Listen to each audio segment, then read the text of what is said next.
Attorney Benjamin Tolosa Jr. Magandang Magandang morning! Si Ka Jerry at si Ka Tunying po ito. Attorney, magandang umaga po. Ay, teka. Paki-mute po ninyo, paki-mute. Paki-unmute nyo muna, attorney. Yun! Naka-unmute na. Ayun! Ulit, Ka Jerry, Ka Tunying. At sa lahat din ho ng mga taga-subaybay natin ngayong araw, magandang umaga. Opo. Salamat po sa pagtanggap sa tawag namin. Yun po muna, Attorney Tolosa. Parang ang laki na ng nabawas sa enthusiasm o sa interest ng taong bayan sa pakikinig at panonood ng impeachment. Yun ba napansin din niyo o nakarating na sa inyo? Obserbahan nyo rin po ba yung ganon, yung ganong klase ng obserbasyon from like us na nanonood dati ng halos buong araw natin pinanonood. Pero admittedly ngayon, kumbatsero, pagtatapat ko kay attorney, pag dinaanan ko at pupunta na ako sa My Sticky Love ng Korean, K-drama. Parang gano'n. Go ahead po, attorney. May naririnig ho tayong ganyang feedback, no? Kaya pinipilit ho talaga natin, no, na anyayahan yung mga kababayan natin na subaybayan itong mga paglilitis dito para maintindihan nila kung gaano ho ito ka-importante. No? So, kaya may efforts din ho tayo na mag-reach out ho tayo, no, pati ho dun sa mga iba't ibang probinsya, pati sa mga local stations, no, para maiparating ho natin sa kanila kung ano yung nangyayari sa pagdinig ho, no.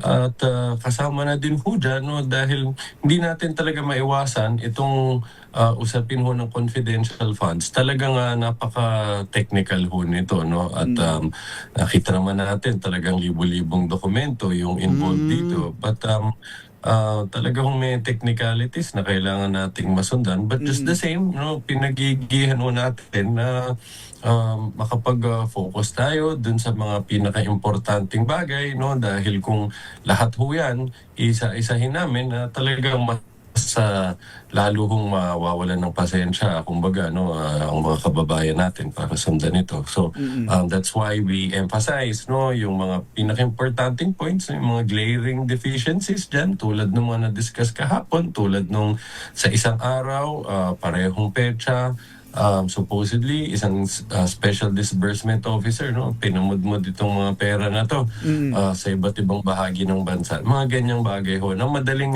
maintindihan, no, at nakakapukaw ho ng interest din syempre ng ating mga kababayan. Yun ho ba, yung parting yun, yung binabanggit niyo na pag-distribute ng intelligence funds, yun ho ba hindi talaga pwedeng, alimbawa dahil nasa iba-ibang lugar nga, hindi ba pwedeng i-disburse yun ng ipasa sa ibang tao, pakidala mo nga ito, pakibitbit mo nga ito doon kay kailangan ho ba talaga sa ilalim ng rules gaya ng sinabi ng COA na yung special disbursing officer lang talaga ang dapat na magbigay? Tama ho yun, Kadri, no? In fact, yun ho mismo yung sinabi ng testigo natin kahapon, si Miss Aileen Del Campo, no? Dahil maliwanag yung kautusan ho dun sa Joint Circular 2015-01, no? Yan ho yung the circular that governs the use and liquidation of confidential funds. Nakalagay dyan, hindi siya pwedeng i-transfer, no, to another accountable officer or person, no? Dahil lang yung tinatawag na SDO, siya ho yung may karapatan at responsibilidad, no, na humawak niyan at magbayad niyan kung mayroong pagbabayaran. Yan ho, dinedesignate ho yan specifically nung head of agency kung sino magiging SDO na yan. Tapos bonded ho yan. Para kung mayroong mangyari, meron hong bond, no, which serves as security, no. In fact, yan nga po yung nasabi ng witness kahapon na dahil dun sa pag-amin nitong dalawang SDO na to, no, si Ginang Acosta at si Ginoong Fajarda, no, ng OVP at ng DepEd, na sila ay inutusan ng Vice Presidente na ilipat itong pera na to, no, sa third persons na in fact not even part of OVP and DepEd, no, yung Colonel Chica Nolasco, sabi nga nung COA, ano yan, no? It's a blatant violation of the rules. Kaya nga, dahil nung nalaman nila yun, nag-issues na sila ng notice of disallowance, no? Oh. Mr. Witness. Ito hindi naman medyo leading na pwede namang hindi natin intindihin leading. Nangangahulugan ho ba na yung sa magiging interpretasyon natin dahil sa impractical o hindi makatotohanan na makapag-disburse ang isang SDO sa isang petsa sa iba't ibang malalayong lugar, nangangahulugan ho ba na wala talagang disbursement o pamumudmod na nangyari? Tama, yun ho yung pinupunto kahapon, no? But although at the end of the day, of course, ang impeachment court ang magtitimbang ho dyan, no? Kung kumbinsido sila at sila, titignan nila yun in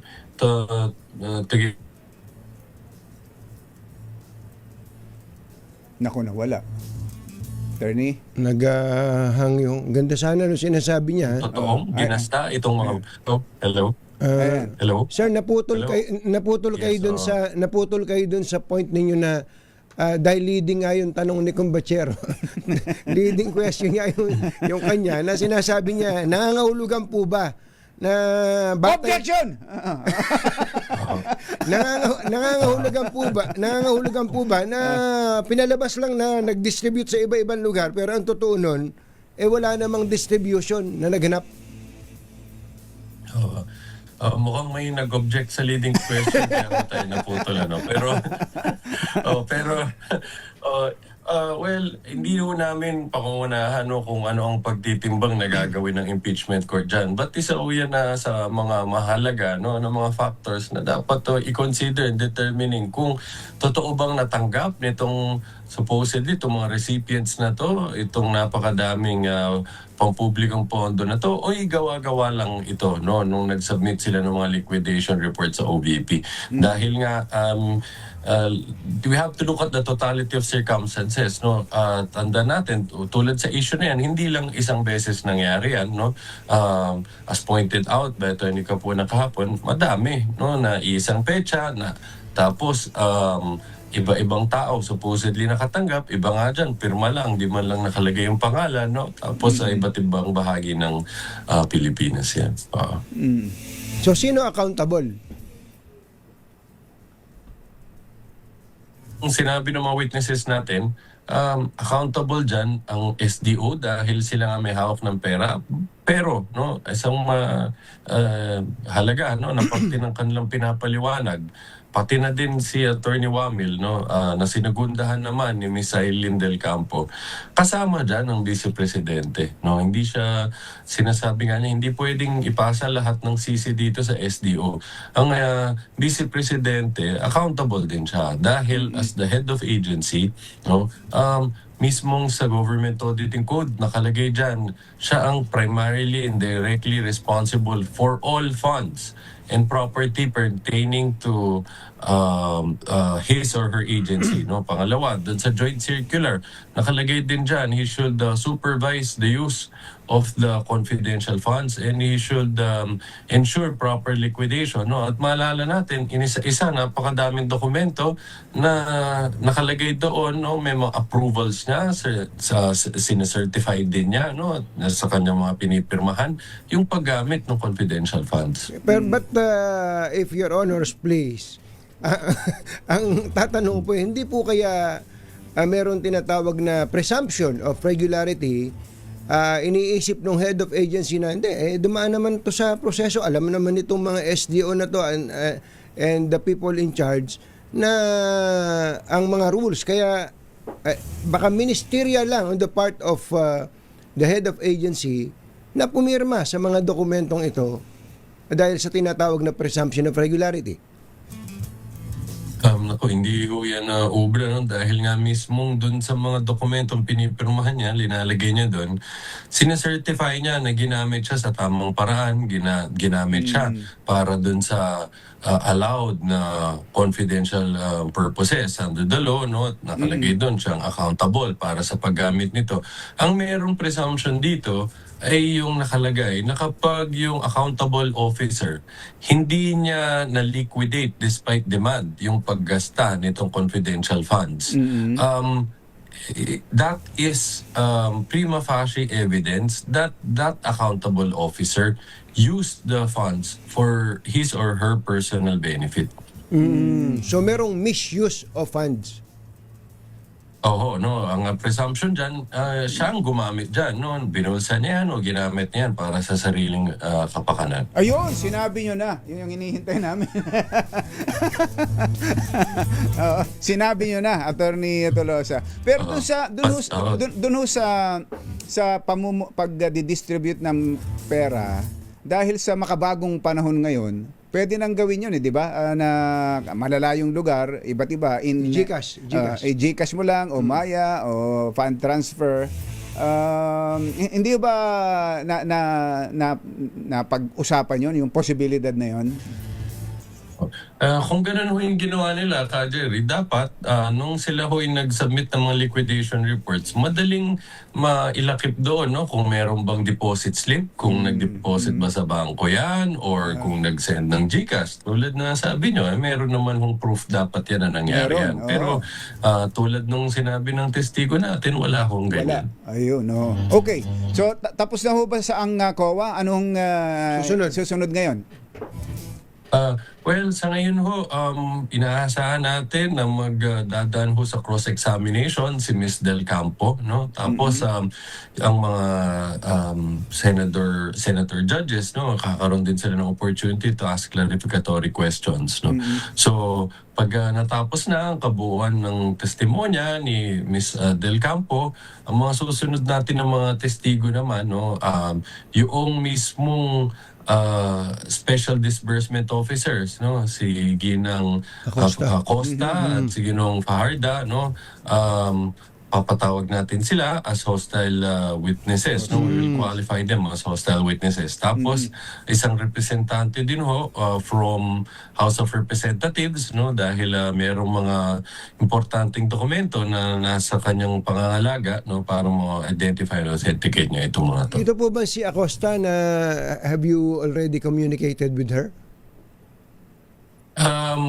What I understand is we sent letters to their offices requesting for a meeting, no, but ang insofar as I'm aware, hindi ho sila tumugon, no, but ang importante naman ho dito, nakapag-testify ho itong mga to doon sa mga proceedings before House of Representatives. So meron silang testimony under oath. So meron tayong expectation, no, kung ano yung mga sasabihin nila dito. Pero pwede ba silang tumanggi dyan? Ayaw naming magtestigo for the prosecution. Gusto namin sa defense. O baka ganun. Nag-issue na ho ng subpoena ang court. Impeachment court, no? So hindi ho sila pwedeng tumanggi dyan, no? Dahil pag tumanggi sila, pwede ho silang makontempt. Last na lang, meron ba kayong pinag-uusapan po dyan? Magaling naman si Attorney Lorna Capunan, idol natin yan eh. However, meron pa ba kayong ibang naiisip na paraan to make the proceedings more interesting, more exciting, at para maging enthusiastic din ang ating pong mga kababayan at nang hindi naaagaw ng K-drama sa Netflix? Una-una, so far, tingin ho namin sa aming tansya, mukhang very effective naman, no? Yung the way that Attorney Capuna has been presenting evidence, no? Dahil nga, lumalabas dito natural na humorous side niya, no, and that people find in a way engaging as well, no, but tulad nga ng sinabi nyo, talagang realidad din yan na kailangan naming harapin din. Isa yan sa mga challenges namin sa prosecution, paano mapapanatili ho yung attention ng ating mga kababayan, no? Lalo na patuloy na mga pag-uusapan dito ay ano pa rin ho, no, very technical pa rin. So siguro titignan din natin kung mga through the use of mga visual aids, for example, no, kung makakatulong ba na mas mapabilis pa or mas mapagaan, no, yung pag-intindi at pagsubaybay ng ating mga kababayan dito. Pahabol, attorney, ang DOJ pala ay nag-file ng Grave threats. grave charges laban kay VP Sara. Eh di ba ito yung Article 3. Article 3, ito yung nauna. May epekto ba ito sa impeachment trial? Well, ang sa amin ho, magkahiwalay naman ho to, no? Ang pinag-uusapan naman dun sa grave threats na yan, yung criminal action. So, ang dinedetermine dyan is criminal liability. Ang kaparusahan ho dyan ay pagkakabilanggo ho, no? Dito naman sa impeachment proceedings, ang tinutuntun ho natin dito is yung fitness to remain in office, no? At ang magiging basehan naman dyan ay yung question ng linabag ba ng Vice Presidente, no? Ang tiwala ng bayan na siya ba ay may ginawa ding seryosong paglabag sa kanyang mga sinumpang tungkulin sa ilalim ng saligang batas, no? At ang magiging penalty dyan ay yung pagtanggal ho sa Removal. pwesto bilang pangalawang pinakamatas na lingkod bayan, pati ho yung perpetual disqualification. So these are two separate legal actions that could proceed independently of each other. At pwedeng magkasabay pala, ano, impeachment trial, at kung sakasakaling matutuloy ito sa korte, may bukod na trial sa criminal aspect. Tama ho yun, no? Pati ho kasi yung quantum of evidence na sinasabi, magkaiba din ho dyan. Of course, mas mabigat din ho yung nandun sa criminal case, no? Dahil kulong ang kaparusahan dyan. Attorney Tolosa, salamat po sa inyong oras. Magandang umaga po. Maraming salamat din ho at magandang umaga ulit sa Thank inyo. you. Salamat sa pagkakataon. Attorney Benjamin Toloso, Jr., legal spokesperson ng prosecution.